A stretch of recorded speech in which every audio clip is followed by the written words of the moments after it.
Hello, everyone, and welcome to another episode of Nerdy Movie News Roundup. It is the show where we round up all, and I do mean all, of the latest news in the world of movies.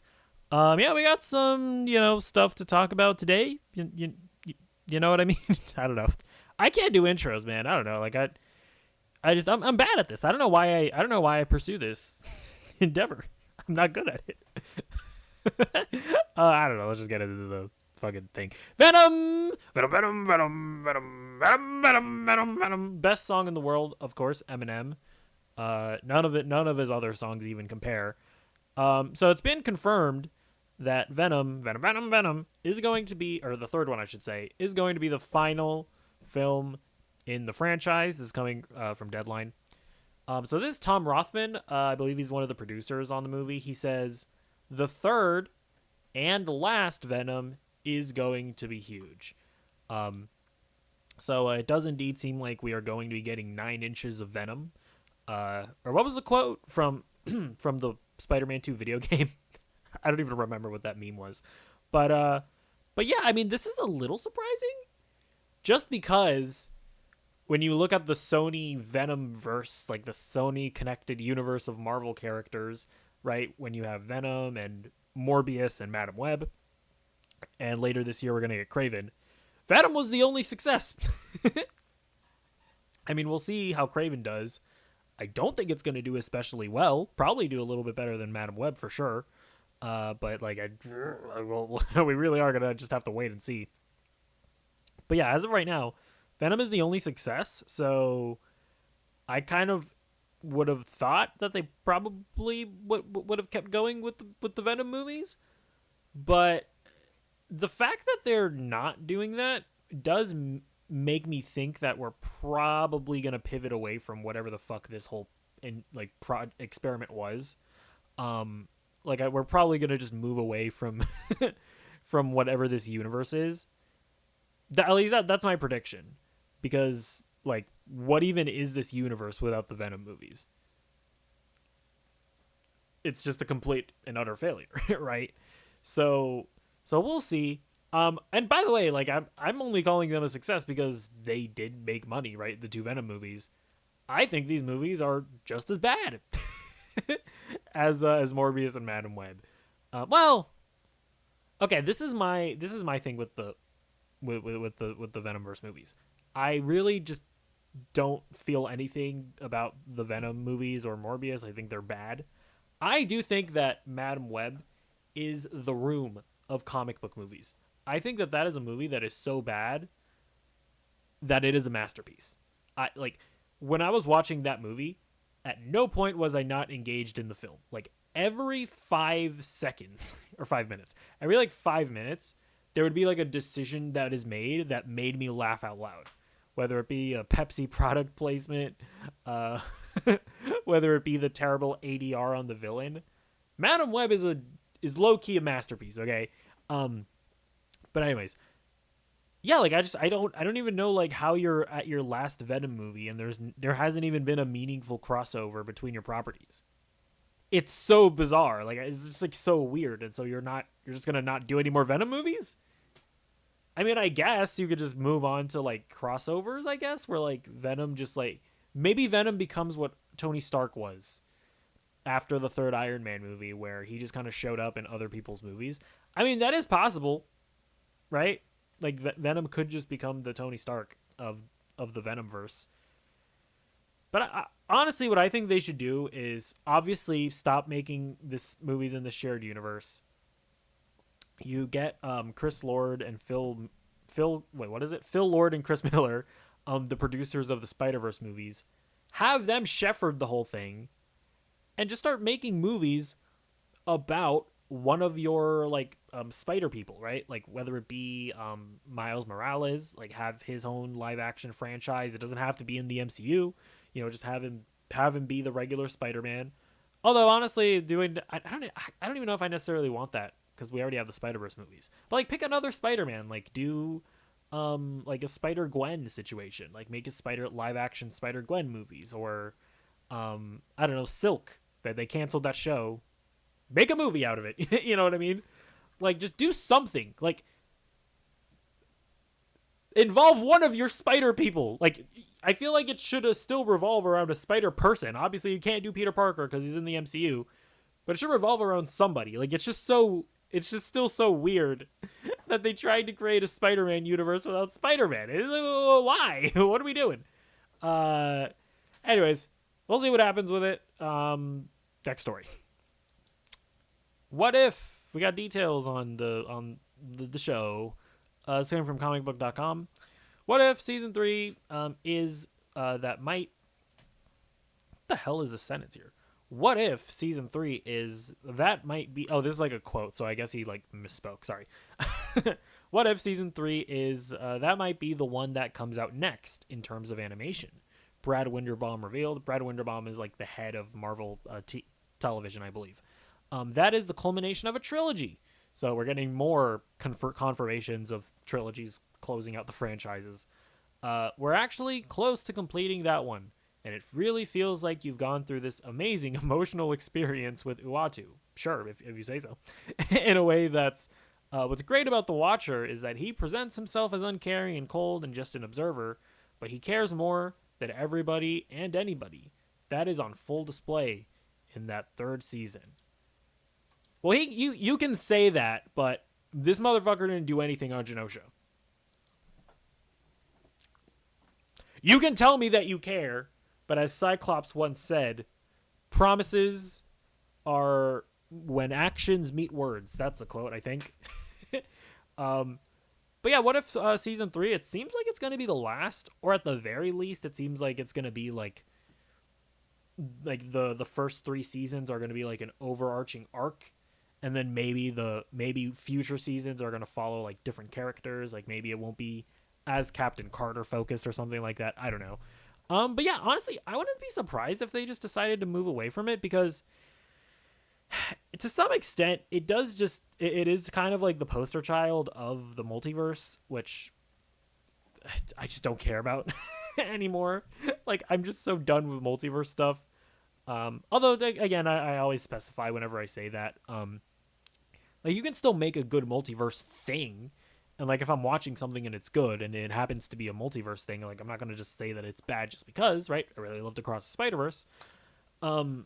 So, but in general, I'm just not tantalized anymore by the multiverse concept. And What If just so happens to be the poster child of that. Although I will say I did like season 2 more than season 1, so there is that. But yeah, like, I don't need more of it. Like, I'd much rather replace What If with just a really compelling just show, like animated series about just like a character. You know what I mean? Like everybody wants them to bring back the 90s X-Men. Fuck you. Bring back Spectacular Spider-Man. That's what I want instead of What If. But yeah, if it ends, I'm not going to really care that much. If it keeps on going, sure, I'll watch it. That's kind of how I feel. But in general, I'm not tantalized by by the multiverse anymore. All right, so speaking of animated series, we also have some more details on Spider-Man Freshman Year, which, by the way, he's saying that What If might be the next animated show. They previously said that Your Friendly Neighborhood Spider-Man was going to be the next animated show, so I don't know what's going on with that. We'll have to wait and see, but this is coming from CBR. I mean, Friendly Neighborhood Spider-Man is amazing, to say the least, Brad Winderbaum said. I think it's really going to surprise people. It is very much like a cut from that Steve Ditko era of comics. It's Peter Parker back in high school just trying to make it work, take care of his aunt, completely broke, and having to be a superhero.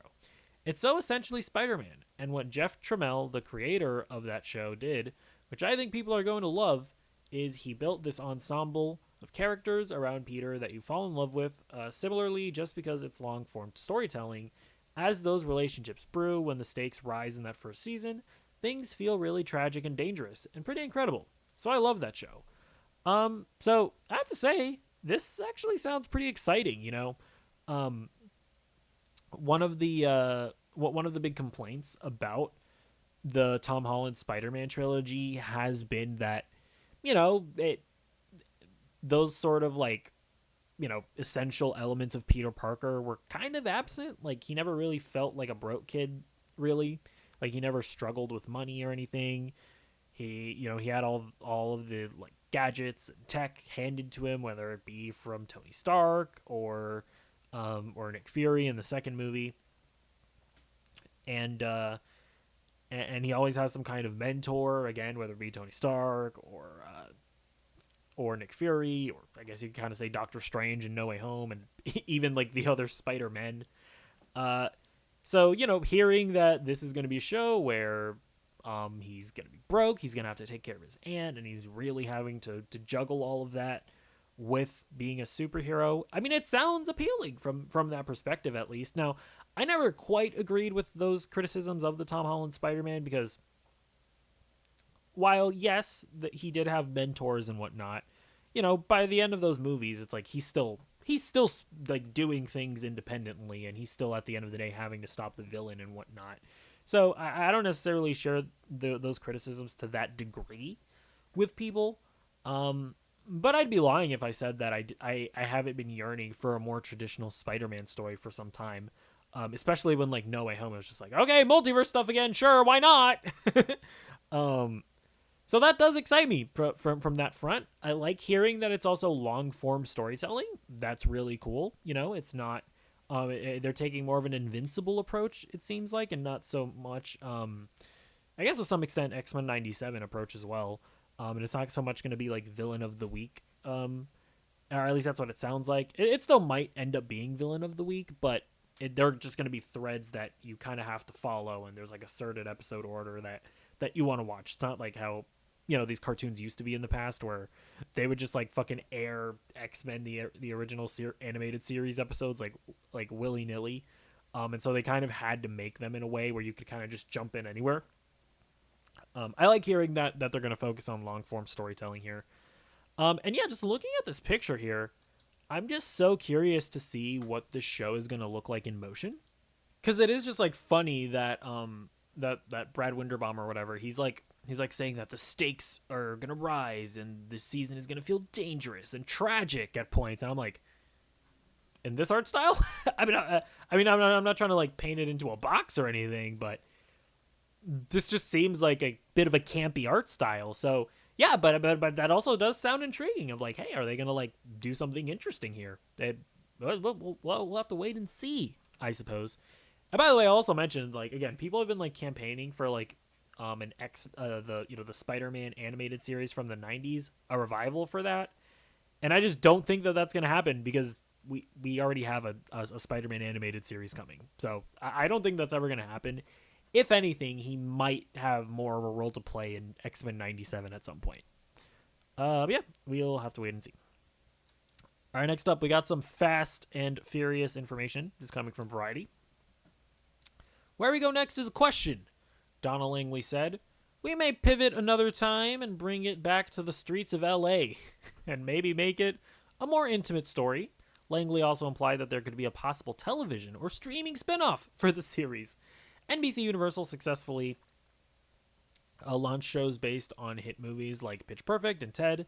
Fast and Furious is a good one, Langley said, after Situde asked what other films could inspire similar programming. So, interesting. The Fast and the Furious franchise is an interesting one, because it's a franchise that has undeniably been very successful, but as we're now getting into like the 10th and 11th installments in the franchise, it's also become a very expensive film franchise to make, where the budgets are like insane. They're like traveling all over the world. Every time you make a new movie, you have to pay the actors more money to show up. So like, I think the last movie, and after like COVID and everything, I think it ended up having like a $300 something million budget. And so I think the movie ended up making like $700 million worldwide, but that movie ends up losing. I think they ended up losing or barely breaking even on the movie, because you would then have to take in the theatrical cut, and you have to take in like advertising costs and whatnot. So it's like the last one movie made like it just wasn't the success that they needed it to be. So now it's interesting that they're looking at it, and now they're gonna like, I guess, go back to a bit more of their roots, which I think at the end of the day could be interesting, because or yeah, like it could make it could make for a better movie, because there's no denying that these movies were getting like insanely ridiculous. Like, not the last movie, but I think the one before that, they went into space.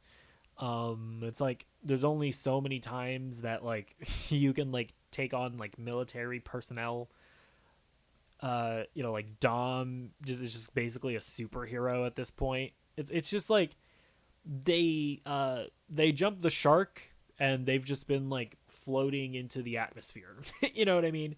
And it like, there was a point with like Fast and the Furious 7 and even like 8, I feel like, where they hit that like perfect that perfect camp. And now I think they're kind of just getting a little too silly. I feel like. That being said, I still enjoy these movies for what they are. Like, I have not disliked. I think a Fast and the Furious movie. Really, if I'm really thinking about it, I think they all have their charm to them. But I think as far as like audience perception, I think that's kind of the case, where people are just looking at these movies now and they're like, oh my god, another one? Like, oh my god, this is just getting ridiculous. I think that's what most people are thinking. So I think it could be interesting to go back to your roots and do a more like grounded movie. I think the ultimate problem is that this is like, they left it off at a cliffhanger in the last one, so it'll be weird to like continue that story, and it's just like done being this crazy action blockbuster franchise, and Jason Momoa's character is just like, "Ha, Dom, do a street race with me, and if you beat me in the street race, then you win the show or the movie." It's like, okay, like what are we doing here? Like, why? Because yeah, it's just like the last movie was just such like blockbuster schlock. It's like, Dom, I no longer have a militia with me. I have like 5 people that I'm working with. Let's have a street race. It's like, okay, like, sure. Although they did have a street race in the last one, actually. Now that I remember. But yeah, I don't know. We'll see how they handle it, though. I think it could end up to a more interesting movie in some sense. But yeah, you also probably just should stop making these movies, because it's like, why? At this point, that's what most people are asking. But we'll see. We shall see. Oh, and also the fucking streaming series. I don't care about a Fast and Furious streaming series. I'll just throw that out there as well. All right, next story. The MCU X-Men movie officially has a screenwriter. So this is coming from Deadline. Following the success of its animated series X-Men 97, Marvel Studios is now ramping things up on its live-action X-Men movie, with Hunger Games, The Ballad of Songbirds and Snake scribe Michael Wesley in negotiations to pen the movie. The film is still in early development, with no talent or director attached and no release date set. Marvel Studios President Kevin Feige will produce. So, basically, when somebody is in negotiations, that generally means that the studio is like, hey, we want you to write it. We want you to write this movie. And the screenwriter is like, hey, I want to write this movie. And now they're just like ironing out the fine print in the contract. So it's most likely that, yeah, this guy is going to end up writing the script. I liked the Hunger Games, The Ballad of Songbirds and Snakes or whatever. That being said, I didn't think it was like amazing. You know what I mean? Like, I was like, yeah, this is good. I enjoyed it, but I don't know that script was like incredible. And the thing is that the bar has now been set. X-Men 97 is spectacular. And yeah, I'm going to be comparing this movie to that show. And if we end up getting a mid-MCU X-Men movie, that's going to be a disappointment. I at this point, I'm like, I need this to be fantastic. Like, I need fantastic writing. When Magneto's talking, he needs to be spitting bars. You know, when Nightcrawler is talking, I want to feel like blessed by his Catholicism or whatever. You know, I want like really powerful lines, like when Cyclops is like talking to that reporter and he's like, He's like, I lied to you because I need to stomach your questions and prove that I'm a person. I want like political messaging that is like subtle enough that people don't get ass mad about it. You know, like they fucking recreated the January 6th in the show, and nobody really complained about it because it was just like really well handled. And it's almost like people that complain about woke stuff at the end of the day are just complaining about bad writing, but they make it they make it about the woke stuff instead of the execution. You know what I mean?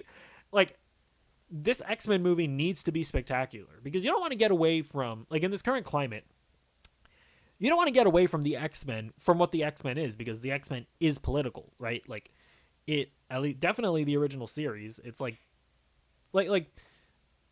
I can't necessarily speak so much for the original comic books that came out, but like, when you watch the show, or like the original animated show, it's like, which I did recently, by the way, before X-Men 97. It's like, yeah, like this is obviously an allegory for civil rights and whatnot. Like the fucking like the Humanity Federation or whatever, the Ku Klux Klan of the of the mutants, like they were literally wearing like KKK hoods in that show. It wasn't even subtle. But like when you're making this movie, I don't think you want to get away from that. But now we live in this like culture war climate where everybody gets super ass mad if something has like woke messaging. But X-Men 97 managed to like really ride that line well and please, like actually please most people. And that's something that this movie needs to do. And you know what that takes? A fucking great script. Is this guy going to do that? Hopefully. But we're going to have to wait and see. But yeah, like just like I said, the bar has been set. And we're going to have to wait and see if he's able to reach it. But yeah, like I guess at the end of the day, we have to wait and see what this guy does. I'm not like losing my mind with like worry over this guy. But yeah, I would be lying if I said that I wouldn't have liked for them to have gotten like, I don't know, I'll just say like the guys who directed like Everything Everywhere All at Once. You know what I mean? To maybe direct this movie and write the script. Because I feel like that's another movie that just came to my head where I feel like they did a really good job of including, you know, like social, political messaging in that movie, while also just creating a really entertaining movie that most people are going to like, regardless of, you know, what your stances are on politics and whatnot. So, like, what I would have liked to have heard a name that really makes me go, yes, that guy. But I'm also not going to necessarily get worried because they chose this guy either. We'll have to wait and see. All right. Next up, the Vision show is actually official. So this is coming from Variety. Marvel has tapped Star Trek Picard executive producer Terry Matalas to resurrect Vision, the synthezoid played by Paul Bettany, for a new untitled Disney Plus series set for 2026. Variety has learned exclusively. Bettany will return to the role and Matalas will serve as showrunner. So this is interesting. This show was originally called Vision Quest, if you remember. We didn't know anything about it, but now they're saying it's untitled, so it seems like whatever the original idea for that movie was, it seems like they're not going in that direction anymore. At least that's what it seems like. And whatever they were doing there, that's no longer happening, and Terry Matalas seems like is going to be able to, I guess, do his own thing with this. The thing about Terry Matalas is I haven't seen Star Trek Picard. I don't know if he's done anything else that I have seen. So I can't say I'm all that familiar with his work. However, I know that people really liked Star Trek Picard, like season 3. Like even people that hate modern Star Trek, based on what I've seen and heard, even those people were like, damn, season 3 of Picard, that was pretty damn good. So this seems like a good guy to get to make a Vision show, right? Like Star Trek is obviously, from what I understand, very sci-fi heavy, which I think a Vision show should be. Star Trek, from what I understand, is very like philosophy heavy, right? It's all about like ethics and morals, and you know, like in like a future sci-fi setting. I think those sensibilities, I think, definitely apply to Vision, where he's probably going to be spouting philosophy a bunch in the show. It's going to be about him discovering who he is and whatnot. So I think this is a good match, and yeah, we know that their Disney is changing the way that their shows are made, or at the very least Marvel Studios is changing the way that shows are made. So it used to be the case, and you can kind of tell that these shows didn't really have showrunners. It would be like from what I understand, like the executives of the studios would sort of show run the shows, and then like directors of each episode were kind of just like able to do their own thing. It seemed like from reports, like that's kind of how it operated. And like thinking back on it, it makes so much sense, right? Because it's like when you're watching like Miss Marvel, for example, and you're watching the episodes in New Jersey, and then they go to like Pakistan, and it just feels like a different show almost. Like they just completely abandoned the whatever story they were telling in New Jersey, and it was like, why are you doing this? Like, what? I was invested in the New Jersey storyline. What are we doing in Pakistan? So, and I say all that to say that nowadays, at least according to what they're saying, when they announce that Terry Matalas is showrunning Vision, that means that this is going to be Terry Matalas' project.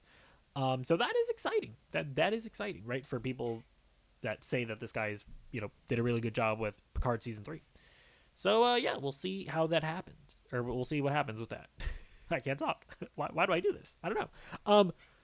Yeah. So next up, let's talk about the Acolyte. Speaking of other Disney shows that may or may not be good. Oops, sorry. Yeah, we have some first reactions. So these people have seen the first 4 episodes of the Acolyte, and these are the reactions that have come out. So the first tweet, somebody called Jamie Jirak. I don't know. I've waited so long for the Acolyte, and I cannot believe how much it's living up to my expectations.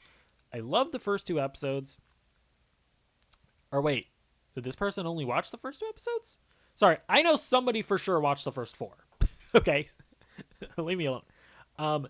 It's so exciting to see a new, old era explored in live action.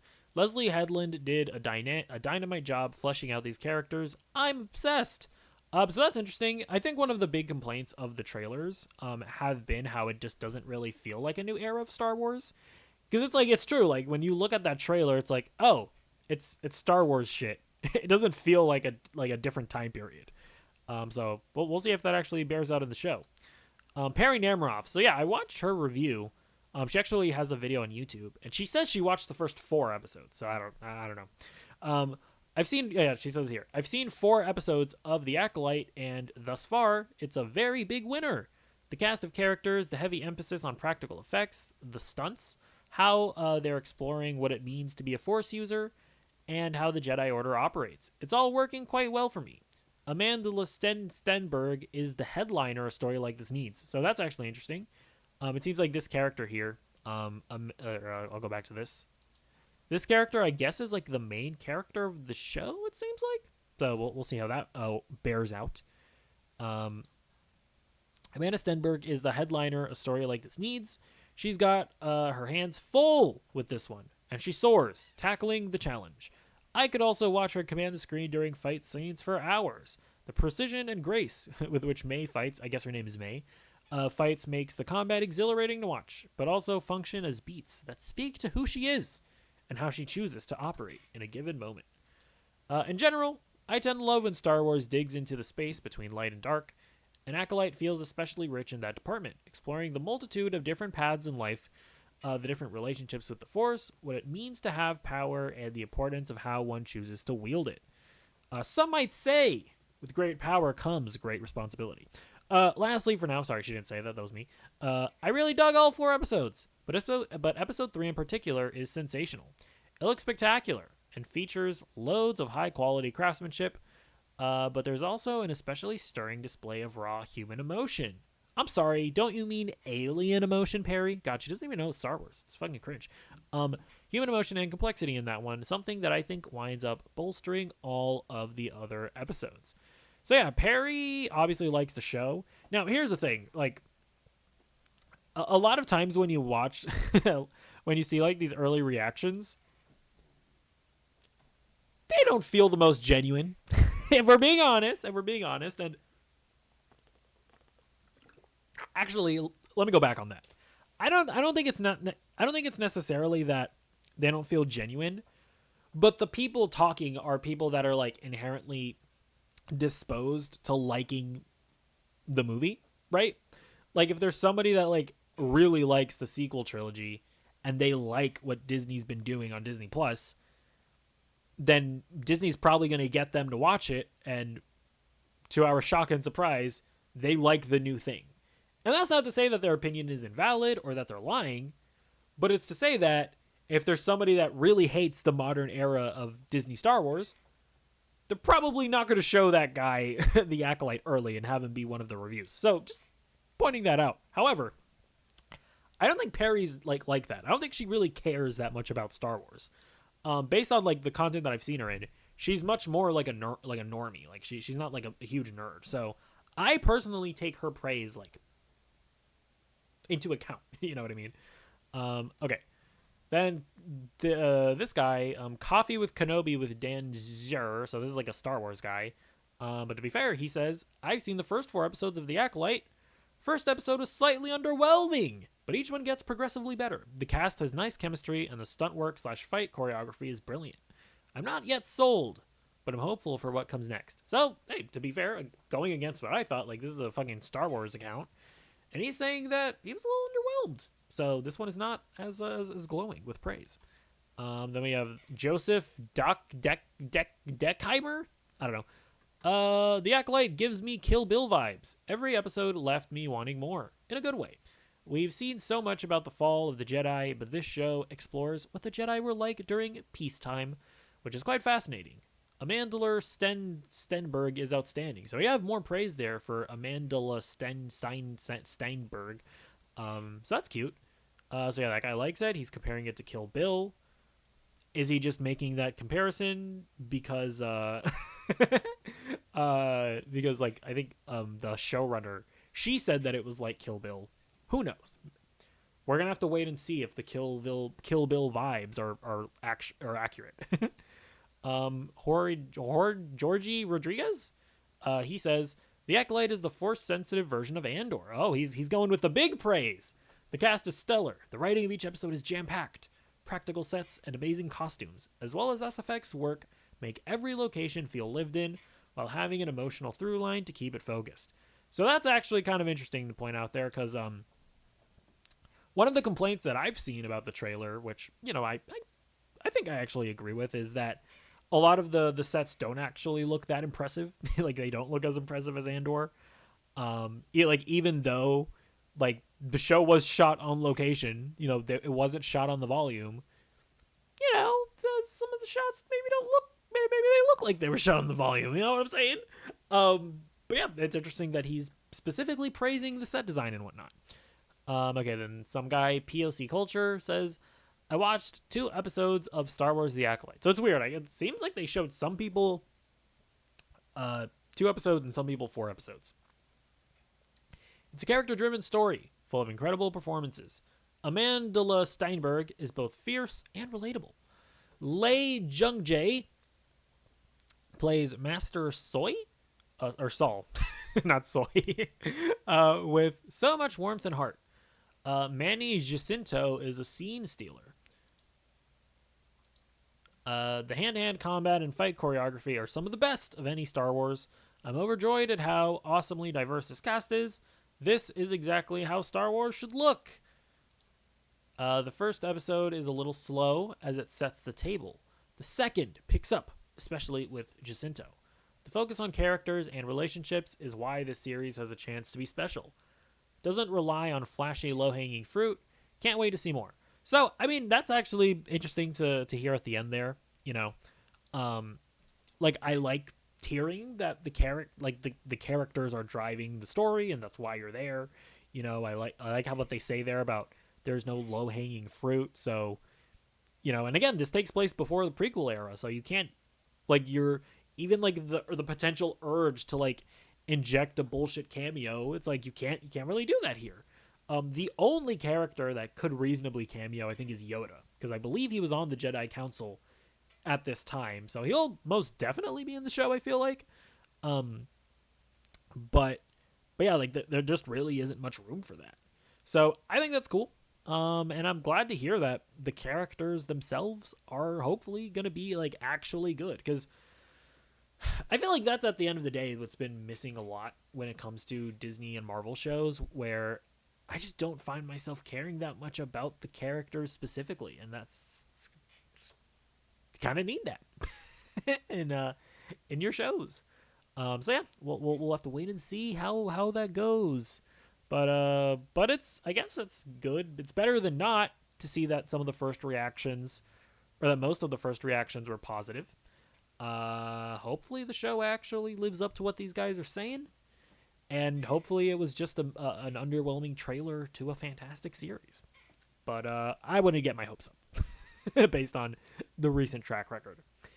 All right, last story of the day. Warning! Warning! Warning! Warning!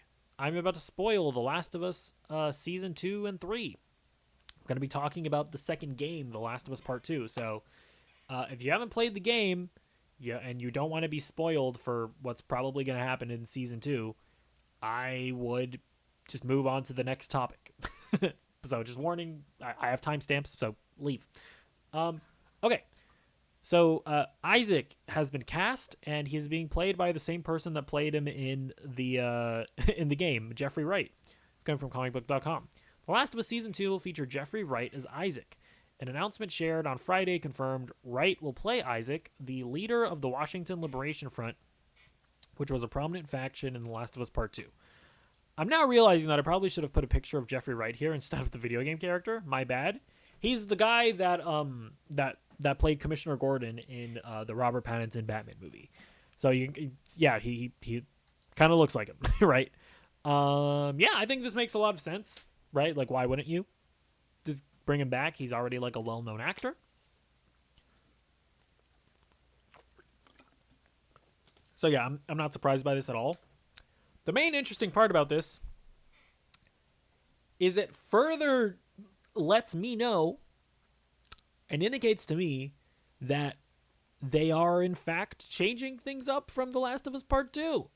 I mean, there's been a lot of conversation of like, are they just going to straight up adapt the game and just have it play out beat by beat the same? Well, here's the thing, right? They've said that they're splitting up Last of Us Part 2 into 2 seasons, right? Because we're getting a Last of Us Season 2 and a Season 3. Unless Naughty Dog is working on a Last of Us Part 3 that is going to come out before Season 3 of the show is made, then that, they're probably dividing the second game into 2 seasons. So with that being the case, that tells me that that they are going to take, and again, by the way, I'm about to spoil stuff, so leave if you don't, go to the next story if you don't want to hear it. That tells me that they are in fact taking stuff from the second half of the game and putting it near the beginning of the game, right? I am now kind of convinced that they are going to like intersperse Ellie and Abby's journey at the same time, right? Like we're gonna see, I think we're going to see Joel like get golf clubbed, and then I think we're then gonna see Ellie's journey after that and Abby's journey after that, and I think it's gonna run concurrent because if they were dividing The Last of Us Part 2 into two seasons and they were just following the game, I don't think Isaac would be in the second season. I think he would be in the third season, which would be like Abby's season. So that's what this is leading me to believe. And last week we talked about those Last of Us pictures, and in those pictures, we see the scene where at the dance where Joel like pushes that guy away from Ellie, and Ellie's like, "Why did you do that? I don't need you. I don't need you for anything. I hate you. You killed all the fireflies," or whatever. Like we saw a picture of Joel like with the lights from the dance. So that's a scene that plays out at the very end of the game. So they're probably putting that at the front. to sort of change the chronological sort of storytelling. Or I guess they're going to make the storytelling a bit more chronological. So that's my big prediction here, based on the fact that Isaac is going to be in the season, those pictures that we saw last week. I think they're just going to go full throttle. Like, we're changing the storyline up a bit. We're going to hopefully make it a bit more a bit more tolerable for people. And at the end of the day, I get why you would want to do that, right? When you look at The Last of Us Part 2 and you look at the backlash to the game, yeah, I understand wanting to mitigate that. Now, here's the thing. I do think that fundamentally changes what The Last of Us Part 2 is, in my opinion, because when I look at that game, the way that things are ordered, right? The way that the order that the events play out, or I guess the order that we experience them, that makes the game what it is. Because in my opinion, the whole point of The Last of Us Part 2 is we have that awful tragedy with Joel, and we feel the pain that Ellie feels.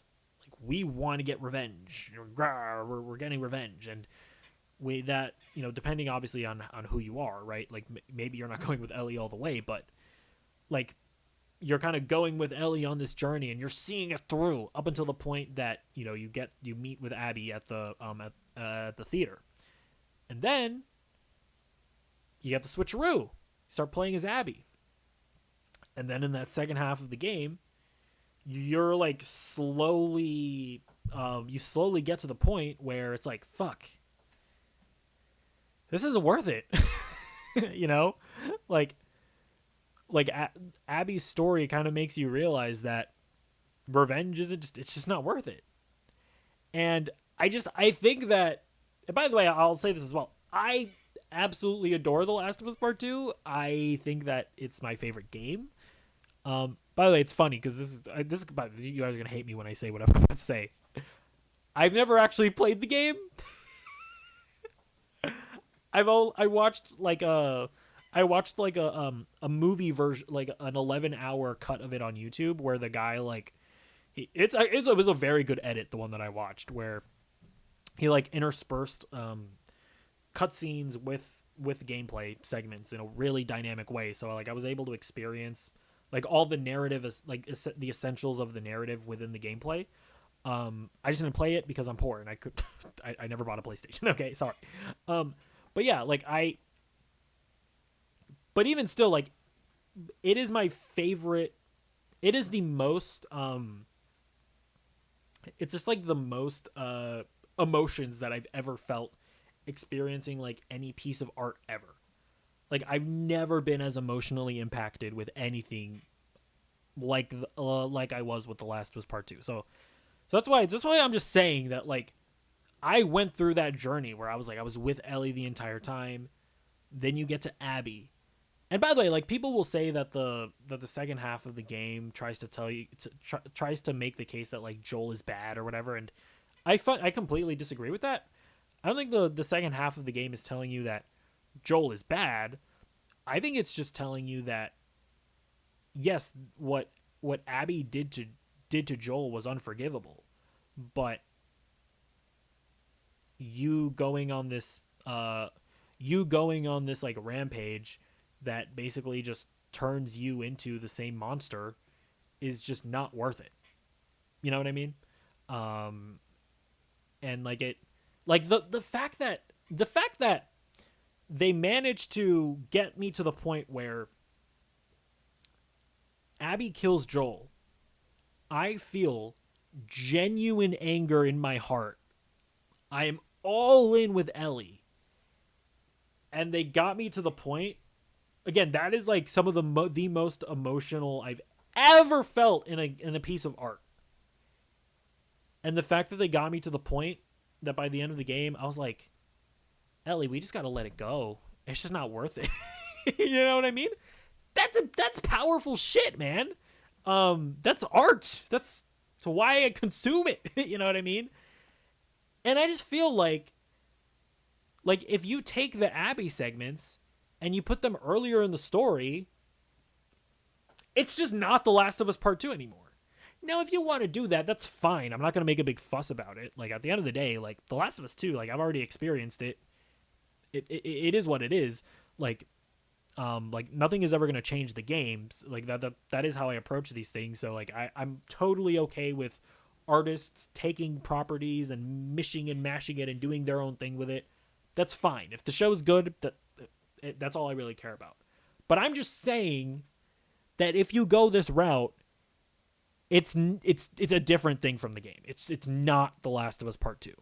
So, anyways, I went on that big old spiel, but that is just kind of how I feel about the situation. So, honestly, of everything that I've talked about, I'm kind of curious on your thoughts on that one. Well, maybe put a spoiler alert if you can, and then like do the thing where you make it so that you have to see more in order to read it, so that people can avoid spoilers. If you could do that, great, thanks. I don't know.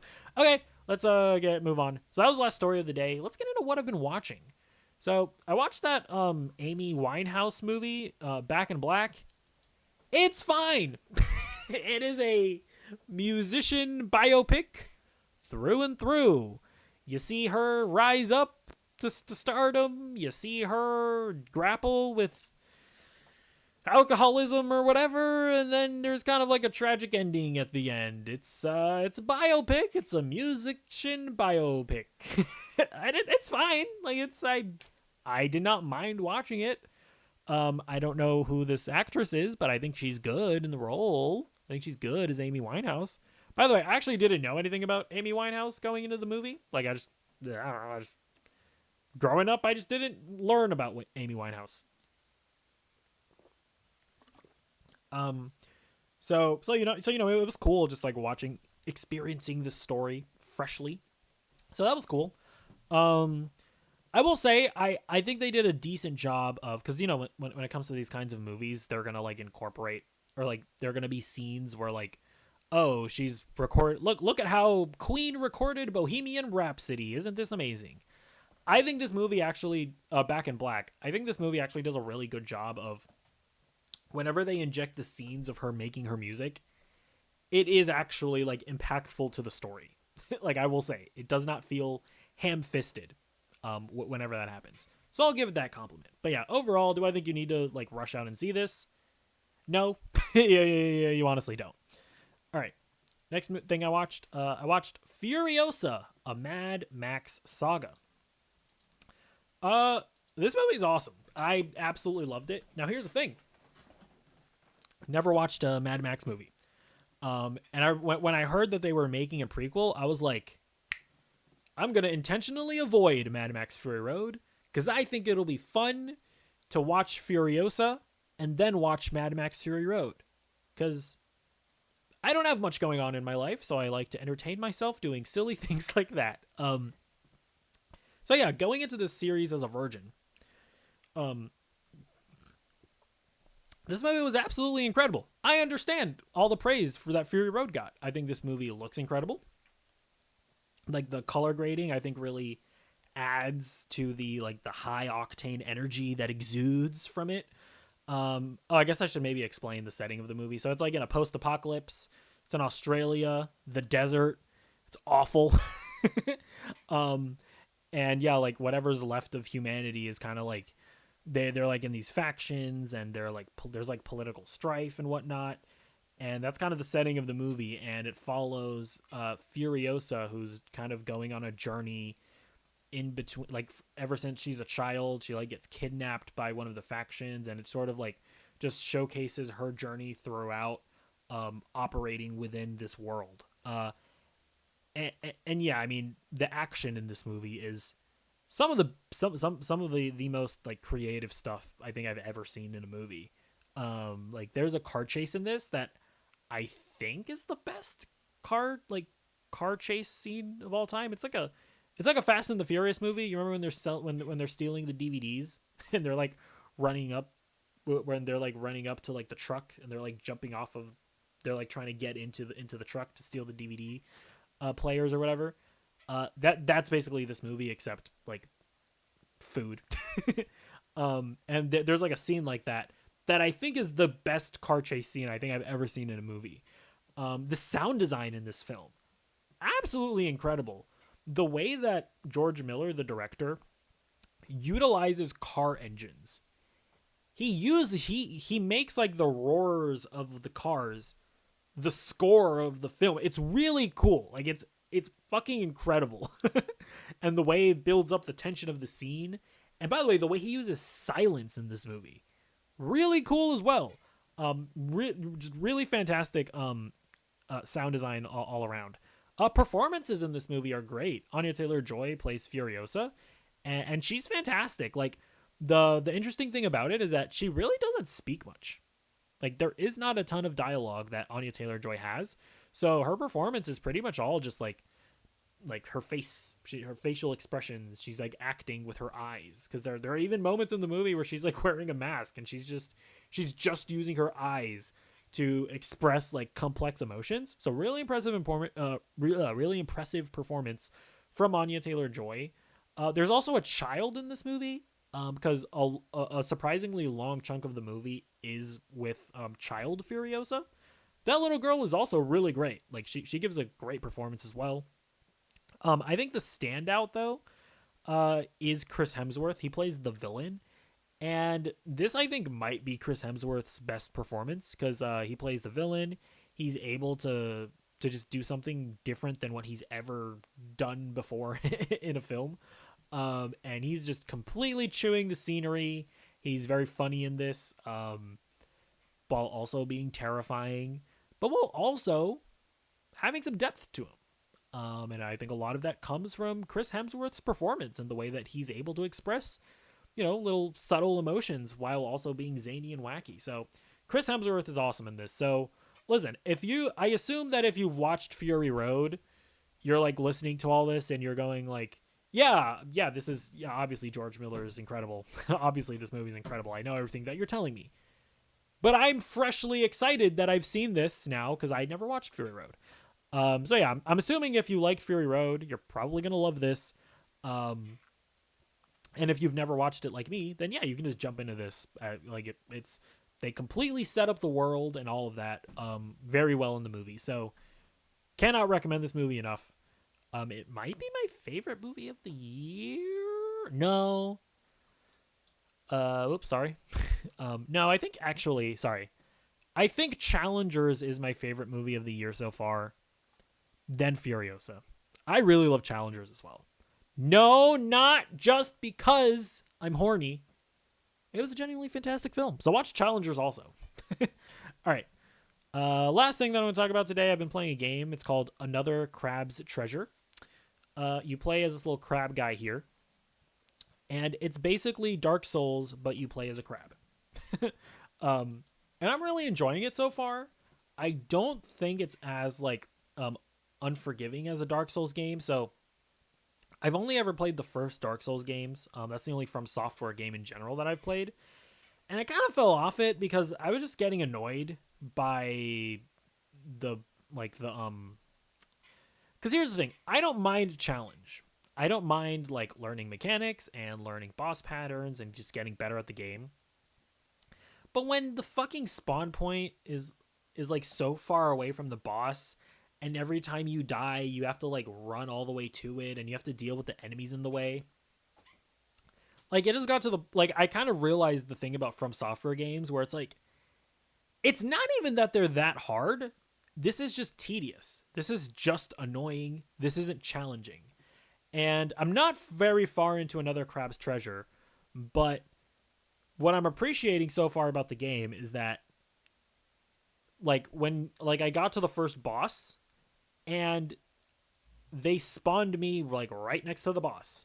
Maybe that changes and maybe it gets just as annoying later on in the game, but as of right now, it wasn't annoying, right? They spawned me right next to the boss. I got killed a couple times, but I learned the boss patterns. I did the thing. I was an epic gamer, and I beat the boss, and that's cool. I was like, okay, thank you. Sorry, Dark Souls fans are gonna hate me, but I'm like, cool. You guys are game developers that are actually confident in your game, and and people enjoying the experience for what it is. You don't have to make these you don't have to make it arbitrarily annoying and say that that's just difficulty, bro. Just get good, bro. When it's not hard, it's just annoying. By the way, maybe it gets better in future From Software games. I don't know. I'm speaking about the first Dark Souls. So yeah, there's that whole element that I super appreciate about this game. Also, there's also just a lot more to this game. Like there's like platforming in it, which I think is kind of fun. Like you get like this grappling hook thing, and that's super cute. You can like jump and stuff, and yeah, like as you can see, it has a cute little art style to it.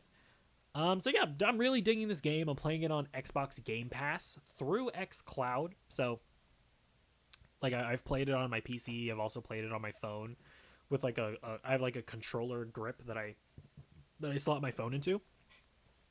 And I have to say it's a pretty cool experience. Like the latency is honestly not that bad, like at all. And this is like a Dark Souls like game, and I'm very much just like I don't really notice it.